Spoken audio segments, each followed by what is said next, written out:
శ్రీమాత్రే నమ. జయ గురు దత్తాత్రేయ నమ.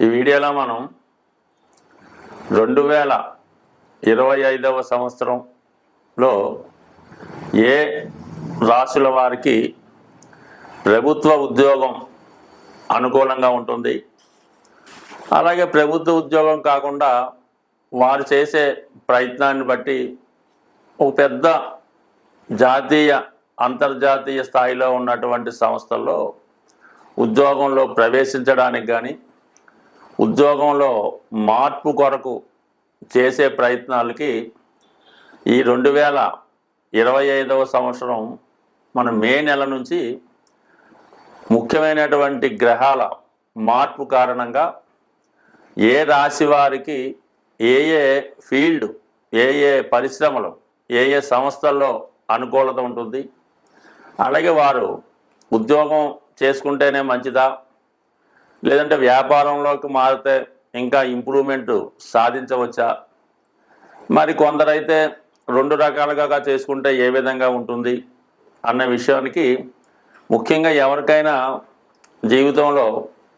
వారి జీవితంలో పైకి రావాలంటే ఒకటి వారు ప్రయత్నం ఉండాలి, అలాగే వారికి తగు విధమైన అర్హత, వారికి ఏ స్థాయిలో ఆ స్థాయిని బట్టి మనం చేసుకుంటే ఆ ప్రయత్నం ముందుకెళ్తుంది తప్ప మన స్థాయిని మించి చేసే ప్రయత్నాలు కూడా చాలా వరకు అత్యాశకు వెళ్ళినట్టు అవుతుంటాయి. కాబట్టి దానివల్ల కూడా ఉపయోగం ఉండదు.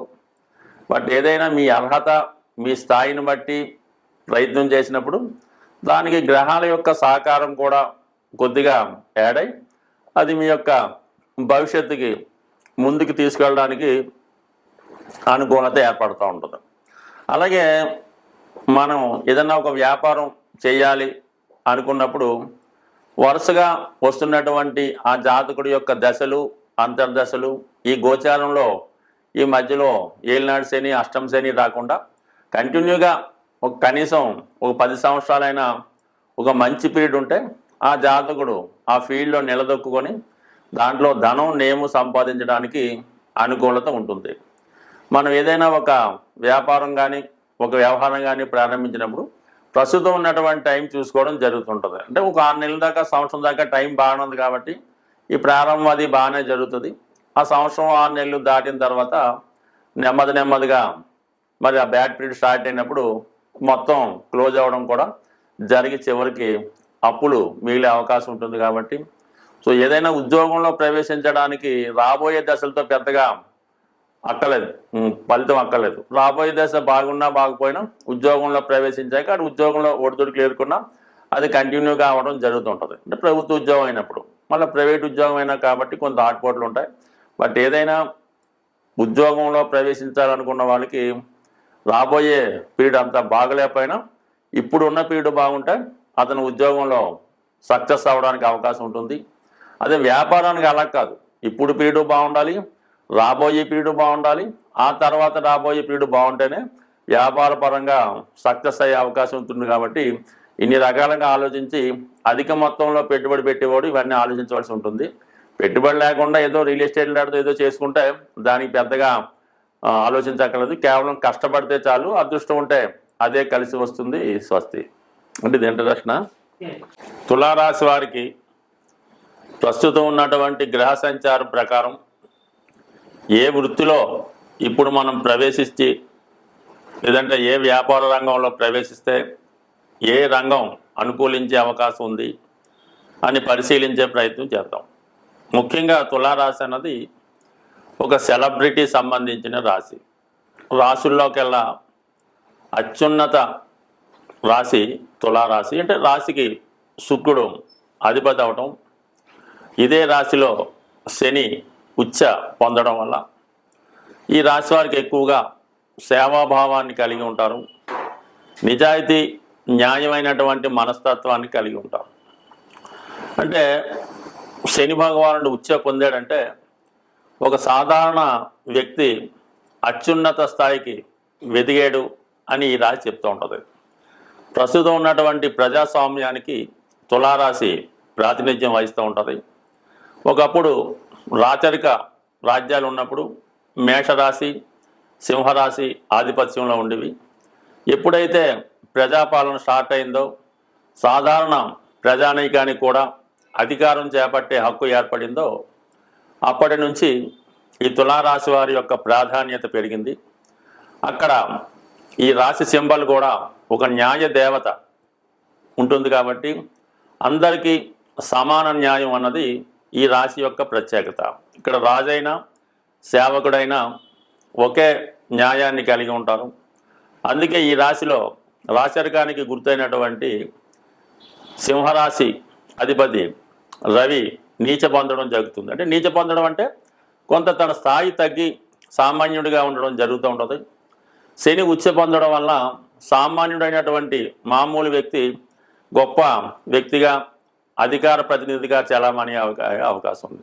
అంటే ఎక్కువగా న్యాయ శాఖకు సంబంధించినటువంటిది నిజాయితీగా ఉండడం వల్ల ఎక్కువగా ప్లేడర్లు, న్యాయవాదులు, జడ్జెస్ ఈ రాశిలో ఉండడం జరుగుతూ ఉంటుంది. ఈ శుక్రుడు కళారంగానికి కారణం అవుతూ ఉంటాడు.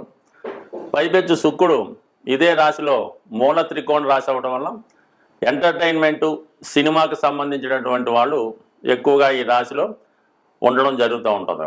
మరి సినిమా రంగంలో ఏ రంగంలో రాణించాలన్నా అంటే గుర్తింపు కలిగినటువంటివి యాక్టర్లు అవ్వచ్చు, డైరెక్టర్లు, మ్యూజిక్ డైరెక్టర్లు సాధారణంగా వీళ్ళు ఒకేసారి గుర్తింపు కలిగి అత్యధిక ఆదాయాన్ని పొందగలిగే వ్యక్తులంతా ఇదే రాశిలో ఉంటారు. అయితే సేవా రంగంలో ప్రజా పాలకులుగా ముఖ్యంగా దేశ ప్రధానులు, ముఖ్యమంత్రులు అయినటువంటి జాతకాలు పరిశీలించినప్పుడు ఎక్కువగా ఈ తులారాశి, తులాలగ్నం వాళ్ళు ఉంటారు. ఎక్కువగా ఈ తులారాశిలో శని ఉండగా జన్మించిన వారు వారి యొక్క ప్రారంభ జీవితం అనేక ఇబ్బందులు ఎదుర్కొన్నప్పటికి కూడా మరి సెకండ్ హాఫ్లో తర్వాత చివరి భాగంలో నెమ్మదిగా ఒక మెట్టు జీవితంలో పైకి పొంది ఎవరూ ఊహించని విధంగా ఉన్నత స్థాయికి చేరడం జరుగుతూ ఉంటుంది. సో అందువల్ల ఏంటంటే ఈ రాశిలో వారు ఆటోమొబైల్స్, ఫైనాన్స్, గోల్డ్, క్లాత్స్ ఇటువంటి వ్యాపారాల్లో చిన్న స్థాయిలో స్థాపించిన పెద్ద స్థాయి ఎదగడం జరుగుతుంది. ఎక్కువగా సాఫ్ట్వేర్ రంగానికి సంబంధించినటువంటి వారిలో ఎక్కువ మంది ఈ సాఫ్ట్వేర్ సొంతంగా ఆఫీసులు పెట్టి ఆ సంస్థలను నెలకొల్పిన వారు అంటే పెట్టుబడి వర్గం, ఇన్వెస్ట్మెంట్ చేసేవాళ్ళు ఎక్కువగా ఈ తులారాశి, తులాలగ్నంలో ఉండడం జరుగుతూ ఉంటుంది. అలాగే ఇందులో ఎక్కువగా వృద్ధిలోకి వచ్చి జాబ్ చేస్తున్నవారు ఈ మిథున, కుంభరాశుల్లో ఉండడం జరుగుతూ ఉంటుంది. అంటే వీళ్ళ ఎక్కువగా వాయుతత్వ రాశుల వారికి ఊహలు, ప్లానింగ్ ఎక్కువగా ఉంటుంది కాబట్టి వీరు ఈ విధంగా కూర్చున్న చోట నుంచే మొత్తం ప్రపంచాన్ని వీక్షించడం జరుగుతుంటుంది. కాబట్టి ఎక్కడ ఏ జాబ్ ఉన్నా ఇంటి దగ్గరే కూర్చొని వర్క్ చేసి లక్షల్లో జీతాలు పొందే ఏకైక రాశి మన తులారాశి. అయితే వీళ్ళకి దశమ భావం చంద్రుడి యొక్క రాశి అవ్వడం వల్ల 11వ భావం ప్రభుత్వ కారకుడైనటువంటి రవి యొక్క సింహరాశి అవ్వడం వల్ల కంపల్సరిగా వీళ్ళకి ప్రభుత్వపరమైనటువంటి ఆదాయం వచ్చే అవకాశం ఉంటుంది. కాబట్టి ఈ రాశుల్లో అంటే తులారాశి, తులాలగ్నంలో జన్మించినప్పటికి కూడా కర్కాటక రాశి ఎందుకు అలాగే సింహరాశి వందు 1-2 గ్రహాలు ఉన్నవాళ్ళు ఎక్కువగా ప్రభుత్వ ఉద్యోగుల్లో ఉన్నత స్థాయి ఉద్యోగులుగా రాణించే అవకాశం ఉంది. ఎక్కువగా ఈ రెవెన్యూ డిపార్ట్మెంటు, అలాగే income tax, sale tax, ED సంబంధించిన శాఖల్లో ఎక్కువగా ఉద్యోగ అర్హత కలిగి ఉంటారు. ఈ గ్రూప్ 1 సివిల్స్ లాంటి పరీక్షల్లో చాలా సునాయాసంగా నెగ్గే ప్రయత్నం కూడా చేస్తూ ఉంటారు. సాధారణంగా రవి వీళ్ళకి బాధకుడైనందువలన అంటే ఏదన్నా బాధకుడైనా ఇదే రాశిలో నీచ పొందినా కంపల్సరీగా వీళ్ళకి ఏమాత్రం కొద్దిగా కృషి చేసినా ప్రభుత్వ అనుకూలత, గవర్నమెంట్ సర్వీసు 100% ఈ రాశి వారికి వచ్చే అవకాశం ఉంది. బట్ ఏదైనా రవి యొక్క బలం, చంద్రుని యొక్క బలం కూడా ఇంపార్టెంట్గా పరిశీలించి ఈ రాశి వారికి వృత్తి నిర్ణయించవలసి ఉంటుంది. ప్రస్తుతం వృత్తిపరంగా ఎంత ప్రయత్నం చేసినా సరైనటువంటి వృత్తిలో మనం స్థిరపడలేకపోతున్నాం అనుకున్న వాళ్ళకి వారి యొక్క ప్రస్తుతం జరుగుతున్నటువంటి జన్మ జాతకంలో దశ అంతర్దశలను బట్టి ఆధారపడి ఉంటుంది. ఇప్పుడు మనం అనుకున్నది అంటే కేవలం కామన్గా గోచారీత్యా ఉన్నటువంటి ఫలితాలు, తర్వాత సహజంగా ఏ రాశి వారికి ఎప్పుడు ఏది అనుకోవాలో అనుకున్నాం. అయితే అన్నిటికీ ఒకే పరిహారం అన్నట్టుగా ఈ ఉద్యోగానికి అంటే ఒక క్రమశిక్షణ ఉద్యోగం అంటే సూర్య భగవానుడు ఖచ్చితంగా టైంకి సూర్యోదయం అవుతుంది, సూర్యాస్తం అవుతుంది. ఎంత వర్షం వచ్చినా ఏది వచ్చినా సూర్య భగవానుడు ఆ టైం టు టైం తన పని చేసుకుంటూ వెళ్తూ ఉంటాడు. అలాగే ఏదైనా వృత్తిలో స్థిరపడాలనుకున్న వాళ్ళకి ఒక క్రమశిక్షణగా ఒక ఉదయం వేకువజామునే లెగ్స్ ఉండడం, అలాగే సాయంకాలం సమయంలో నిద్ర, ఇవన్నీ ఒక టైంలో పంచువాటుగా చేయాలి. మీరు పొద్దున్న లేచారు 5:30 ఓకే, లేదా పార్క్ వెళ్ళారు వాకింగ్ అరగంట టైం ఓకే, టిఫిన్ 9:30 అంటే 9:30కి రోజు భోజనం 1:30 2 అనుకుంటే ఆ టైంలోనే భోజనం, సాయంకాలం 4 గంటల టీ అంటే 4 గంటలకే తాగండి, మళ్ళీ 8 గంటల ఈ టైం మెయింటైన్ చేయండి. మీరు ఖాళీగా ఉండండి, కానీ ఈ ప్రతి పని కూడా ఒక టైంకి పెర్ఫెక్ట్గా చేయడం వల్ల, అలాగే మీరు ఎక్కడ ఉన్నారు మీ మదర్కి ఫోన్ చేయండి ప్రతిరోజు అదే టైంకి, లెగిసిన వెంటనే ఉదయం 7 గంటలకి అదే టైంకి మీరు ఫోన్ చేయండి, ఆవిడ ఎదురు చూస్తుంటారు, మీ పని కార్యక్రమం పూర్తవుతుంది. ఈ విధంగా ఒక టైం ప్రకారం సిస్టమేటిక్గా మీరు నిరుద్యోగిగా ఉన్నా ఉద్యోగం ఉన్నా ఈ టైం సెన్స్ పాటించడం వల్ల కంపల్సరీగా మీ యొక్క వృత్తి వ్యాపారాలు ఇంప్రూవ్మెంట్ అవుతూ ఉంటాయి. మీరు ఒక షాప్ పెట్టుకున్న కాలనీలో ఉన్నారు, ఒక మనిషి రానివ్వండి రానివ్వకండి, టైం మెయింటైన్ ఉదయం 6 గంటలకి షాప్ ఓపెన్ చేయమని బోర్డు రాయండి, 6 గంటల నుంచి సాయంకాలం 6 గంటల దాకా ఉంటుంది. ఎంత ఇబ్బంది వచ్చినా ₹1 అమ్మకపోయినా ఉదయం 6 నుంచి సాయంకాలం దాకా ఓపెన్ అయి ఉంటే నెమ్మదిగా మీ కస్టమర్స్ పెరుగుతారు, సమయంగా ఆ టైంకి వచ్చి తీసుకెళ్ళడం కూడా జరుగుతూ ఉంటుంది.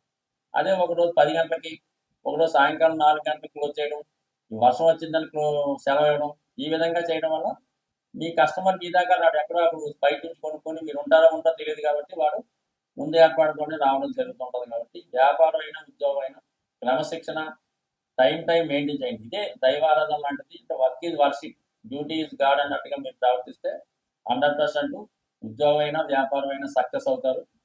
దాంతోపాటు ఏంటంటే ప్రతిరోజు సూర్య భగవానుడి ఆరాధన, అంటే అతనే క్రమశిక్షణ కారణం అవుతుంటాడు.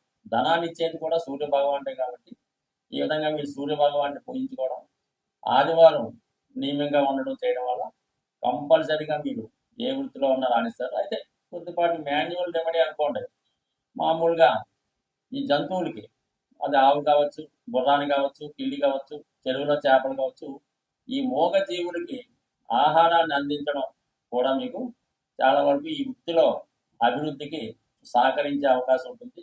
ఈ విధంగా చిన్న రెమెడీస్ ఎక్కువగా ఈ డ్రై ఫ్రూట్స్ ఉంటాయి కదా, ఎండు ద్రాక్ష, ఎండు ఖర్జూరం లాంటివి ఏదో ఒక మీకు అనుకూలమైన రోజు ఎక్కడ ఉన్నటువంటి మరి సాధువులు లాంటి వాళ్ళకి ఈ డ్రై ఫ్రూట్స్ పంచిపెట్టడం వల్ల చిన్న వృత్తిపరమైనటువంటి చికాకులు, అంటే ఏదన్నా ప్రతిదానికి ఒక రెమెడీ ఒక సమస్య ఉంటుంది. అయితే మనం ఆ ప్రయత్నం చేస్తూ ఈ పరిహారాలను కూడా చేసుకోవడం వల్ల మరి భగవంతుడి యొక్క అనుగ్రహంతో ఉపాధిలో స్థిరత్వం వచ్చే అవకాశం ఉంటుంది. స్వస్తి.